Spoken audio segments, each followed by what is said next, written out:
Motion to adjourn. Good evening. Welcome to the Timberlane Regional School District Budget Committee meeting. Tonight is April 11th. Sarah, can you please call the roll? Sure. Peter Bealow. I'm here. Brian Boyle. Here. Alan David, absent. David Gurns. Here. Kathleen Gorman, absent. Julie Hammond, absent. John Hughes. Here. Michael Muscola. Here. Todd McCormick, absent. And Phil Sherwood. Yeah. Okay, if you'd all stand, please, for the Pledge of Allegiance. And John, would you like to lead? I pledge allegiance to the flag of the United States of America and to the republic for which it stands, one nation, under God, indivisible, with liberty and justice for all.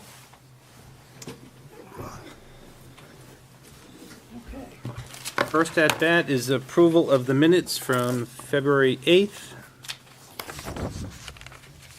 I'm sorry, March 28th. And I know that I have the date wrong in the first line there. Yep. In the footer too. Thank you. And then the nomination for vice chair is a little, That should say nomination of Todd as vice chair made by David Gurns. yeah.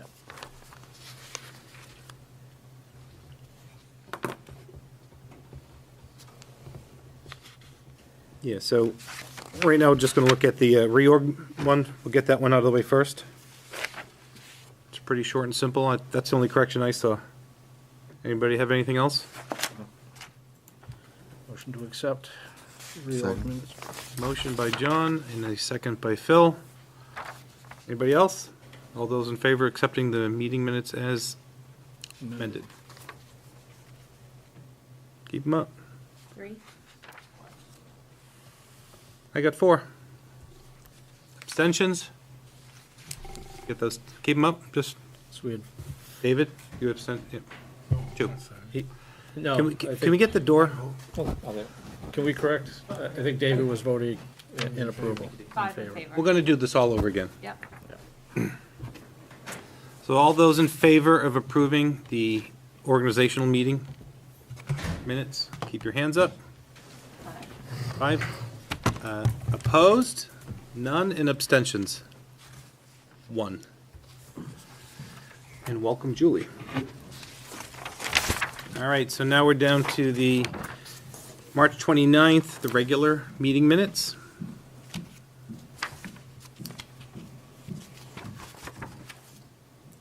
Again, I had the date wrong there and in the footer too. You were in the Christmas thinking mode here.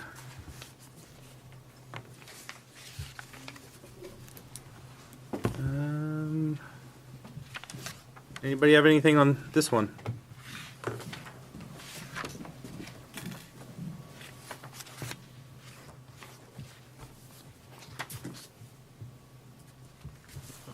Motion to accept. Hold on, how do you spell all together? 2 words. No. One word. A-L-T-O-G-E. Okay, let it go. All right, anybody have anything on this one? Nothing? All those in favor? Keep your hands up just so she can Do get we the have- count. I made a motion. Oh, I made a motion to accept. John's got the motion, second by Phil. And this one now I'll say, all those in favor? So you've got 6 and abstentions. 1. Excellent. Correspondence folder, we have none. Is that correct, Jeff? It's early in the season. Delegations and individuals, we have none yet. Admin report. So Jeff, I'll let you go first. Well, I will inform the board on a quick matter that had come up at the last meeting. This will drive Dean nuts. So this is all in reference to, I'll let you know. Let me see if I can operate from here. No, I can't. Sorry. Oh, it was moving. How much is right over there? I can try. Got a proximity thing here with this mouse, so. Let me see this. Okay, so it does work, good, all right. So the issue is that a few years ago, well, 2 seasons ago, we had all of the department budgets in one place, which made it very, very difficult to put the agenda packets together effectively for the board. Last year, this board voted to have the agenda packets appear under the meetings themselves. So then it became difficult to track what those department budgets were. So a request was made to see if there was a way that I could post in 2 places. And I can't effectively because it's just inconsistent, and it's gonna, if both files aren't updated simultaneously, it can create some inconsistencies and just wrong analysis. In addition to that, I had been asked last year to post the files for our department budgets in Excel as well. So my solution to that, and you can see here, so this is today's meeting. You'd land on the budget committee page. That's today's meeting. Normally you'd go in, you'd see the agenda, and then the agenda package. So we're going to go back to the budget committee page and over to where the documents are. And you'll see in the documents, this is the upcoming season right here. And I'll give you an idea what it looked like previously. This is how we had it in 1819.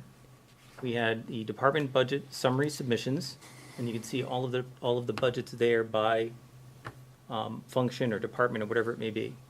So moving to what we're doing next season, or current season I guess that we're in, is I've created a link to each of there's the school and department budget requests, and you'll see all the department requests listed. And what I've done is I've created a link to the meeting in question, so that'll bring you right to where the meeting agenda is, the agenda packet, which includes the department summaries. And if your computer has some security on it, it'll open up just like this, and it'll ask you to keep it, and then open it subsequently. It should open just fine. This is going to bring us to one of last year's meetings. So if I wanted to go in and find the Sandown Central budget report, I can find it here in Excel, or I can open up the agenda packet and scroll through. You can see where it is on the agenda, scroll through to where their particular budget package is. So I hope this is able to keep everything as simple and straightforward as possible, and to maintain the data integrity that we have by having everything just linked in one place. I know we spoke last time at the last meeting that there was a desire to keep your agenda packet in one file. It's all in one place. We don't have to go and look for an agenda here, meeting minutes here, department summaries here, miscellaneous documents there. No, it's all in one place, and now you can get any department budget you want. It'll link you right to that meeting.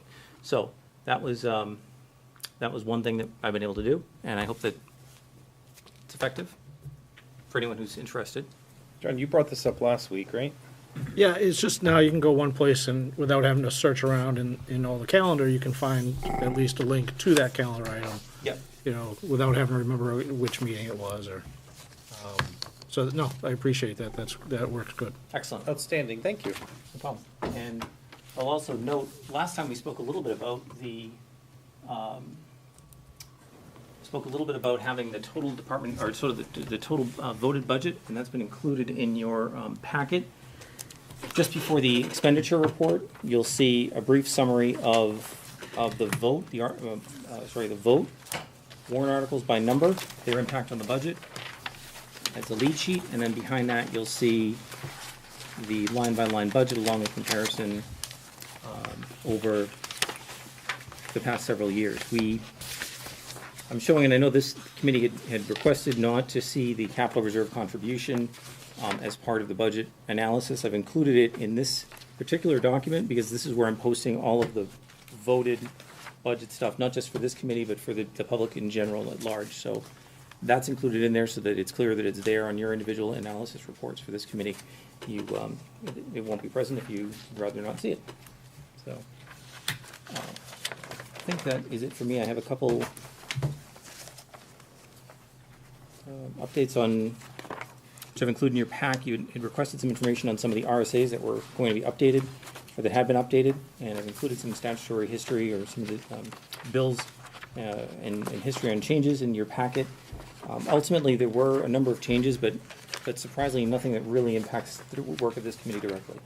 So it was actually more on, from a budgetary perspective, it was more on the School board signed with the default budget.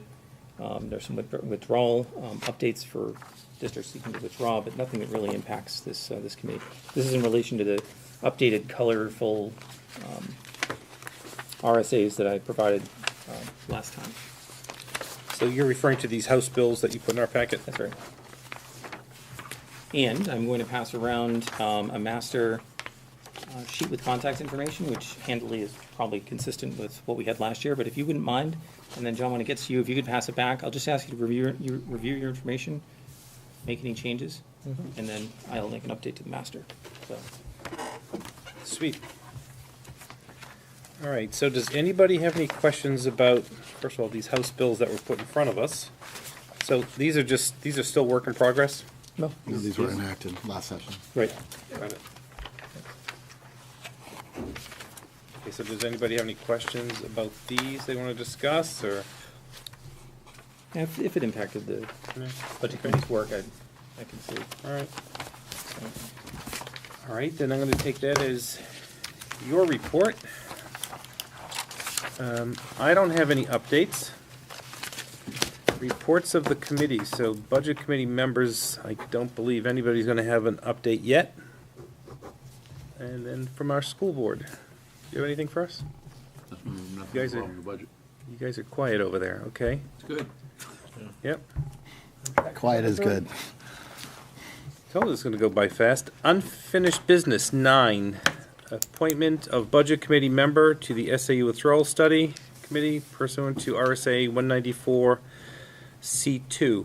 I know this already came out in a email from Kathy Belcher, but John Hughes is going to be the representative from the budget committee to the SAU 55 withdrawal committee. And John said he's got time for this committee. He's going to put in, so here's what I'm going to ask, and here's what I'm going to go tell this committee. So John, I'm going to ask that when you meet outside, especially through the summer months when we kind of go dormant over here, if you can supply any summary or anything, just send it off to me, and I'd like to just send it back off to the board. That way they can keep abreast of the kinds of stuff that they can hear it from you versus any other sources where they get their information. Yeah, absolutely. And then, so John is our representative from this board, which means our voice to him matters. So if we've got something that we want him to take to that committee, let's give it to John. This is not just John's thinking over here, it's us, and he's our voice. Yeah. So as I send to Mike and he disseminates it, you can send your feedback back to me or directly instead of to the group, so we don't have a meeting. Have you been contacted?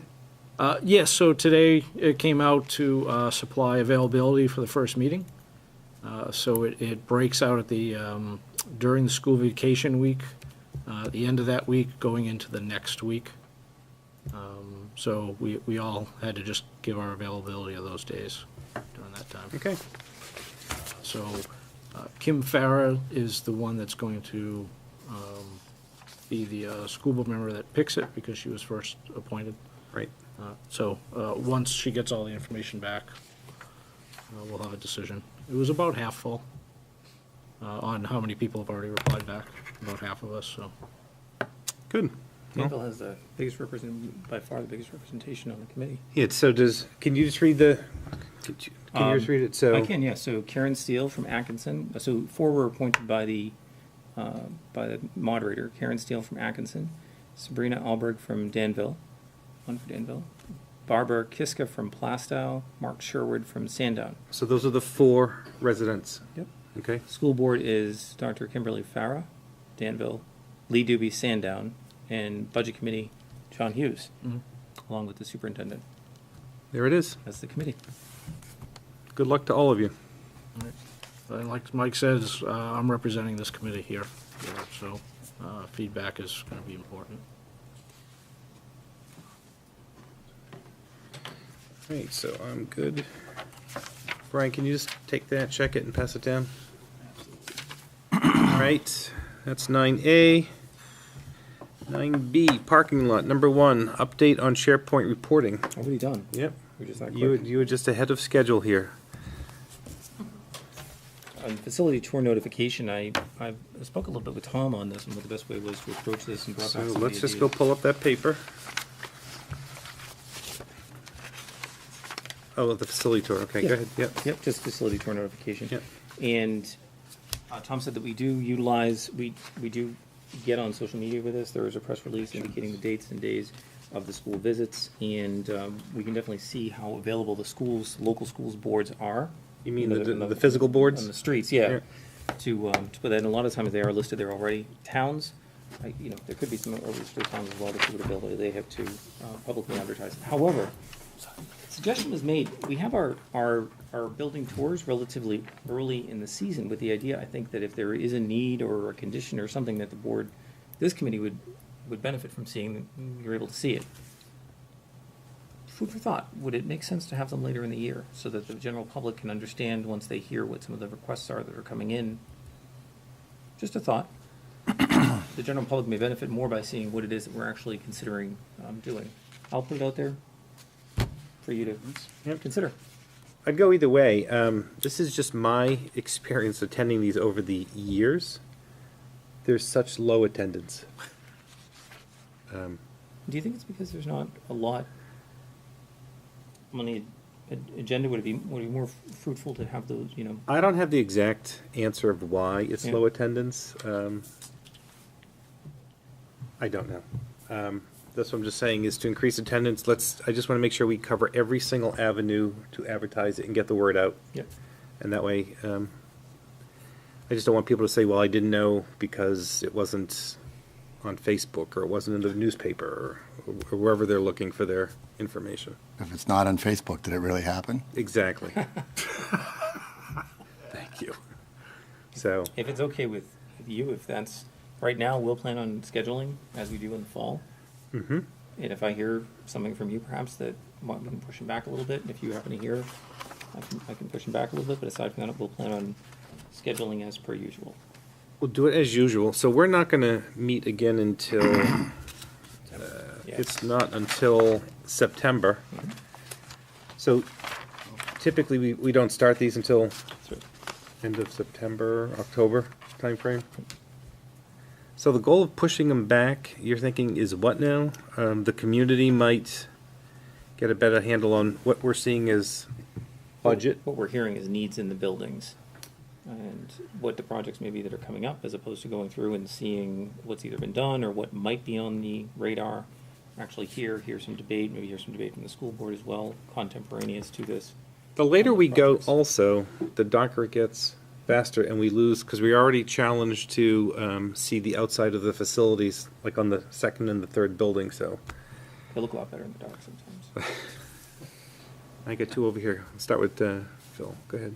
I mean, obviously, it'd probably be easier to engage the public should they've already heard, if they had heard some discussions about, items in the school.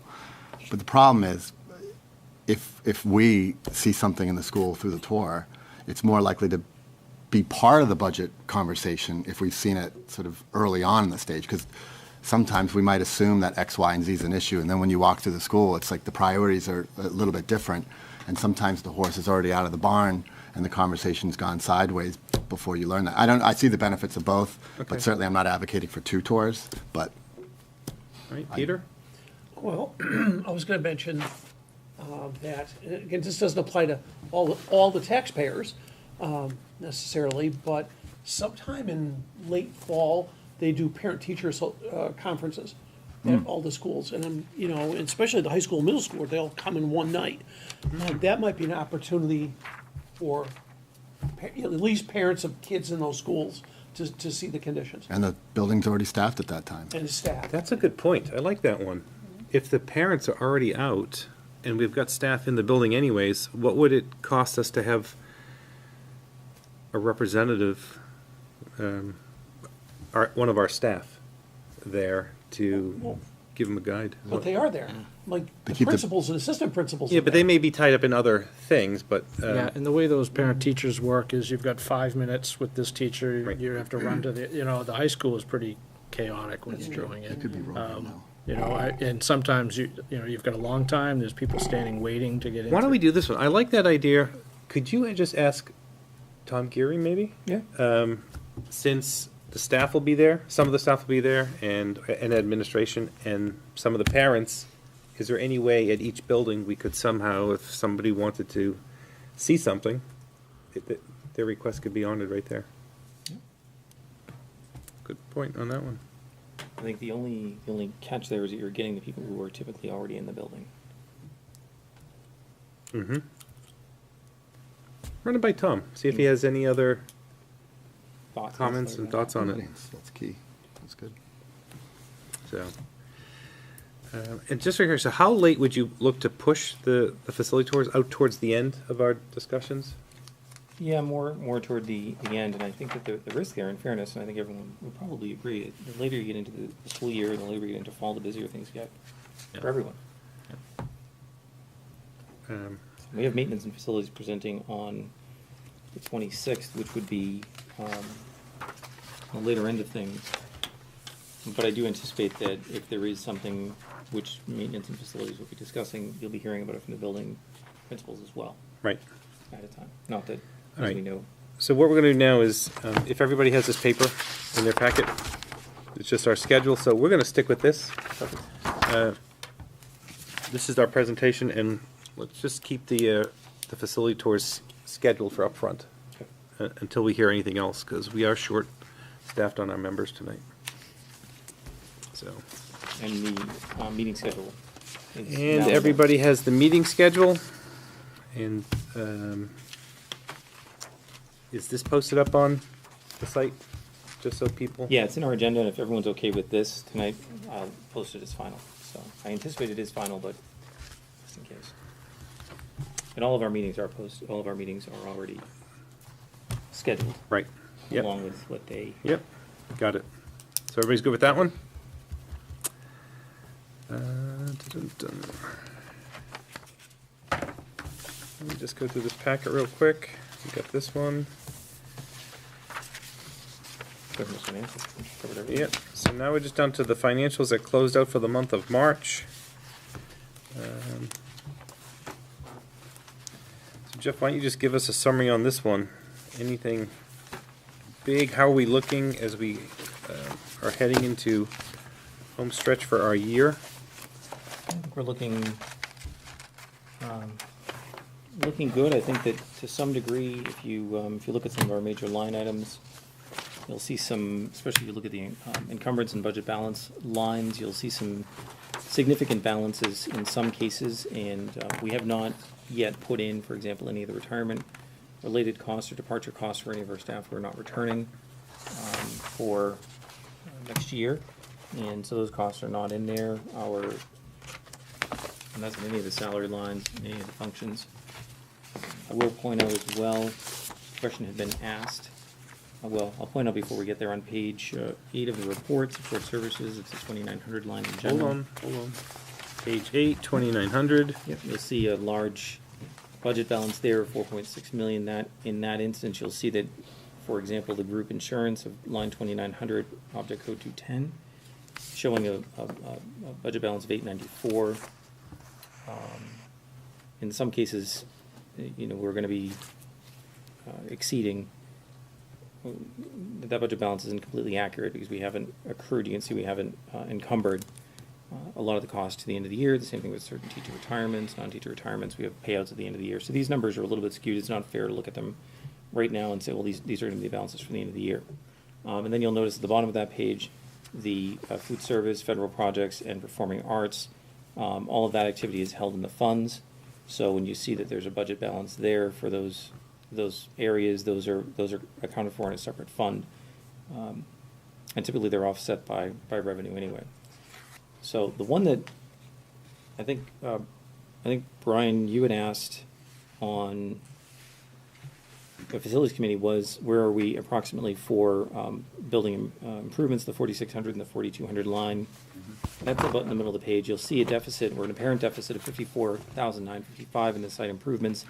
And in the building improvements, you'll see showing a budget balance of 136,000. This report is presented without encumbrances. So from the previous year, so the amount of money that rolled over is not included in these numbers. The spend is. But from a technical perspective, we've got some money left there, which is about what we would have, 250,000, which is about what we would have this time of the year on a safe year to cover any unknown projects that we have coming up here at the end. And we schedule some work just as school is getting out. So any projects we have going on, we'll be addressing at that time. So, but that's it. A little bit tricky with those numbers showing the way that they are, but for example, on the site improvements, we would have encumbered last year, money out of that line, so we haven't spent over budget, it's just showing us over budget, because I have not included the budget for the encumbrance in that line. I haven't increased the budget for the encumbrance, which I normally would do. So that's that. If there are any questions, I'm happy to entertain them. I'll just ask this one. So where do you think we're gonna end up for an end-of-year surplus? I think it will be, I would guess, maybe in excess of 1.5 million, Okay? maybe less. Really depends on what we're able to spend between, well, I shouldn't say spend, but I mean, what we're up against between now and the end of the year. It's still a little bit too early Right. to put a more finite number on it. We're typically looking at May. We know our retirements, we know our people who are leaving. We know what our payouts are going to be, we know what our obligations and liabilities are with respect to our facilities. So we're probably about a month away from having a halfway solid number, but I would say it would be at least $1 million. We're in that range right now. Yep. Questions? We can always come back with questions. Obviously, the school board will be hearing about it in May. The budget committee won't meet until the fall, so I suppose we can just fire that off via email to the budget committee once the surplus is. More readily Yeah. ascertainable, yeah. So although the school board, and the school board, knowing that there's sufficient surplus, may have some things in mind, maybe some projects in mind. So that would even be more helpful to know what that number would be, to know what those projects might be or those expenditures might be before the end of the year. And then that can be included to come up with a true surplus number, So if all this will take place around the May timeframe, mid-May. so keep us posted, I will. and then we can share the information to the committee here. We just breezed through new business, other business, and everybody saw the future agenda and date. Oh, go ahead, Peter. Oh, wait. You got other business. So that was a review of financials. Mr. Bealo's got something for us. I do. So, I'm gonna pass out some paperwork here. Thank you. You are very welcome, and I apologize if any of these have a little scuff marks on them. Some of it fell out of my car, the breeze took it.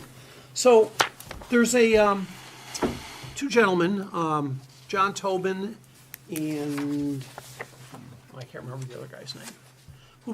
They were lawyers in the Claremont School District, the Claremont decision. They've been kind of barnstorming the state, doing presentations on their views, at least on some of the proposed legislation that's, bouncing around Concord right now. And also just about how, in general, how education is funded in New Hampshire. I took it upon myself, not as a member of this committee, myself, to invite them to do their presentation here. And got the recital hall to pack for that purpose. John will be speaking on Monday, April 22nd, 6 p.m. It's a free thing. I attached like 4 different reviews of the same talk that they've given in other parts of the state, just so if people are concerned about what they might be saying or talking about. They're very vocal that they're not looking for any new lawsuits. They want the legislature to fix it and people to pester the legislature, basically. I also have a link to their presentation that's on YouTube that they're giving, although I believe it's a LinkedIn version of it. I guess I just want to make this committee aware of it. I'm going to start publicizing it like tomorrow, frankly. Just to add, I'll call it some credence to the press release. I'd like to say that the Budget Committee is a sponsor of this. which is no cost, and don't have to show up unless you're interested in it. The only cost I'm aware is I have to buy them dinner before the presentation, and that's on me. Anyhow, So, real quickly, is it your plan to notify all of our legislators? my plan is to notify the legislators from all 4 towns in the district, our state senator, of course, Right? send out releases and meeting notices or speak, it's not really a meeting, it's a talk and question answer session to each of the town halls and each of the libraries. I'm also going to be publicizing this in the press. So you're looking to have this board Listed as a sponsor. sponsor. So I just want to discuss with this board their thoughts and views of sponsoring this person, John Tobin, to speak on this topic. Their thoughts. It's nonpartisan. This effort, they're the foremost experts in the state as it pertains to, from my perspective, having worked at NEA, in regards to the lawsuits and the funding mechanisms and the different legislation floating around. So obviously, if this was partisan, if it was one political party over another political party, that would give me pause as a body to want to endorse And this. this is clearly not one party over another? No. I mean, there might be bills that are sponsored by one party or the other, but it's a nonpartisan effort here. Anybody else? Brian? Well, I don't know if it's partisan or nonpartisan, but I think I saw, well, actually, it wasn't these guys. I think I saw something about an additional lawsuit that any type of change in a law clearly isn't going to help Timberlane. You know, we're not a, Recipient? there you go. Well, actually, point of fact is, I can't remember what the House bill is, but there's a bill now before the House to rejigger Yes. what funds are those? Sandown and Danville would make it handsomely. Sandown would end up with $1 million plus more a year. Danville with like 800,000 a year. Plastow with a whopping 45,000, and Atkinson would be penalized 25, 30,000, I think it was. So overall for the district, if it went through, yeah, there's a couple million out there. So that's what these guys are talking about? Well, that's, No. Yeah, I think I was they're- going to say, I'm under the impression that. No, your comment was any policy change will hurt the district. Yeah. And that's just, it's factually not true, but, yeah. Well, okay, well, then, there's a good chance a policy change could hurt this district, because we're not, I can clearly understand that the people north of Concord have had a bigger funding issue than the people in the southern tier. That's kind of historically accurate, so. That statement is accurate, yeah. Yeah, so, and there's no extra money, but whatever, so to me, I applaud Peter for, put the effort in, but I'm just not a big fan of like a local thing sponsoring something like that, I mean, I feel like we have, as a body, have a duty to engage the citizens and the taxpayers around all sorts of proposals that affect how our schools get funded. It's a really challenging issue to wrap your mind around. There are very few opportunities for people to hear from experts in a way where it's not just partisan rhetoric, where it's actually folks in the forefront that understand these policies. It dramatically affects the work that we're doing and the advocacy we try to do. I can certainly see some of us not necessarily agreeing with all the proposals that they may say may solve X, Y, and Z, but certainly to have that conversation is very positive, and I would, be derelict, I think, to not want to do that as a body. I think it would be derelict of us.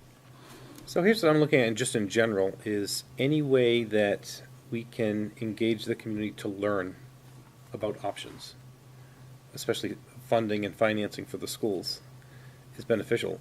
What we end up doing is completely different, right? But as far as just learning and exploring, I don't see how it can hurt.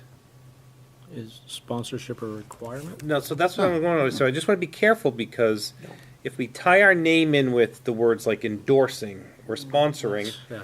and then they start to do something different than what we would believe, I just want to be careful. I mean, I think that the concept is good, we bring them in, I just want to make sure that, I want to get the voice of this board.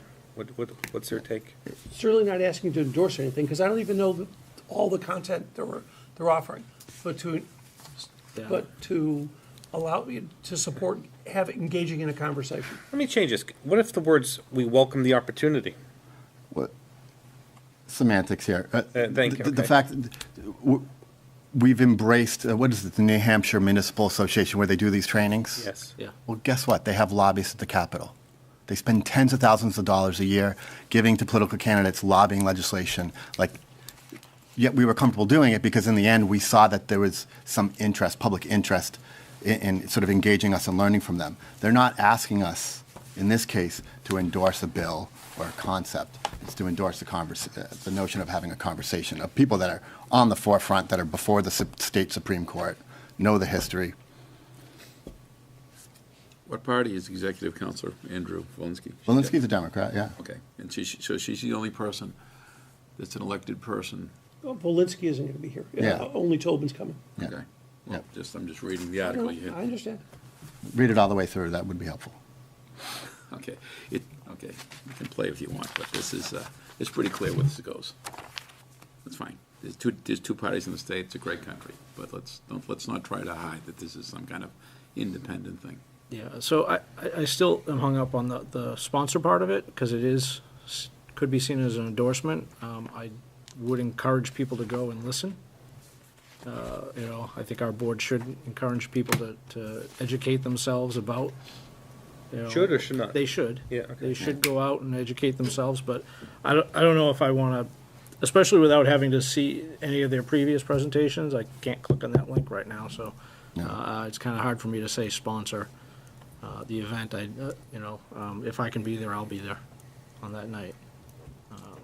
Well, I'm concerned that there's been some suggestions that because a Democrat may be associated with it, that it would be inappropriate for us to sponsor that. That did not come from you, Hughes, but that I think is a sort of a far more egregious stance for this body to take than to say we welcome the conversation, regardless of what direction that conversation takes us, to sort of have a blanket sort of, we're not comfortable with this because of someone's political party affiliation. That's not the role of this body, quite frankly. I agree. It's not, but that was in response to your clearly saying that it wasn't partisan. And It's there's only- not, by legal and there's only- definition. And there's only two names on this, and of the two names, there's one executive counselor who's a Democrat.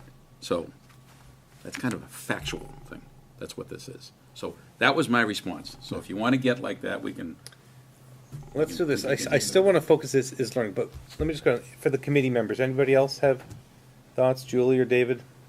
Go ahead. Yeah, I think that anything we can do to encourage information, provide information to the community, should be sponsored. This is a thing that's just an educational presentation.